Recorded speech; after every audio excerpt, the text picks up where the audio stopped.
পৃথিবী থাকার জায়গা নয়। কিয়ামতের সময় আল্লাহ তাআলা মালাকুল মাউতকে বলবেন, সবার রূহ কবজ করে ফেলো, সবার, কেউ থাকবে না, সবার রূহ কবজ হয়ে যাবে। আল্লাহ মালাকুল মাউতকে বলবেন, মালাকুল মাউত কি অবস্থা? বলবে সব শেষ। মাইয়াবকা, কে বাকি? মালাকুল মাউত বলবে জিনেরা বাকি, যাদেরকে দেখা যায় না। আল্লাহ বলবেন জিনদেরকেও শেষ করে ফেলো, রূহ কবজ করো। মালাকুল মাউত জিনদের রূহ কবজ করবে। আল্লাহ এবার জিজ্ঞেস করবে, ইয়া মালাকাল মাউত আখবিরনি মাইয়াবকা, এবার বলো আর কে বাকি? মালাকুল মাউত বলবে, আল্লাহ মানুষগুলো সব শেষ, জিনগুলাও শেষ, এবার বাকি ইবলিস শয়তান। কে বাকি? ইবলিসরেও শেষ করো, ইবলিসও শেষ। আল্লাহ আবার জিজ্ঞেস করবেন, ইয়া মালাকাল মাউতি মাইয়াবকা, আর কে বেঁচে আছে বলো? মালাকুল মাউত বলবে, আল্লাহ আপনার কথা অনুযায়ী পৃথিবীর সব মানুষের রূহ কবজ করলাম, সব জিনদের রূহ কবজ করলাম, ইবলিসের রূহ কবজ করলাম, এখন আছে শুধু ফেরেশতারা। আছে কারা?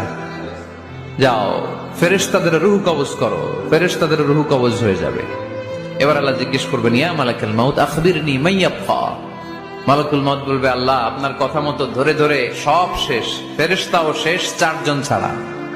কয়জন ছাড়া? জোরে বলেন, কয়জন ছাড়া? ইসরাফিল, জিব্রাইল, মিকাইল, আজরাইল। আল্লাহ এই 4 জন আমরা বাকি।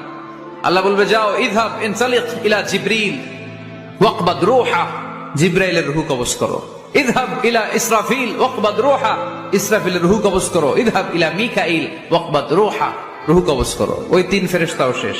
এবার আল্লাহ তাআলা জিজ্ঞেস করবেন, ইয়া মালাকাল মাউত আখবিরনি মাইয়াবকা, হে মালাকুল মাউত আর কে বাকি আছে বলো।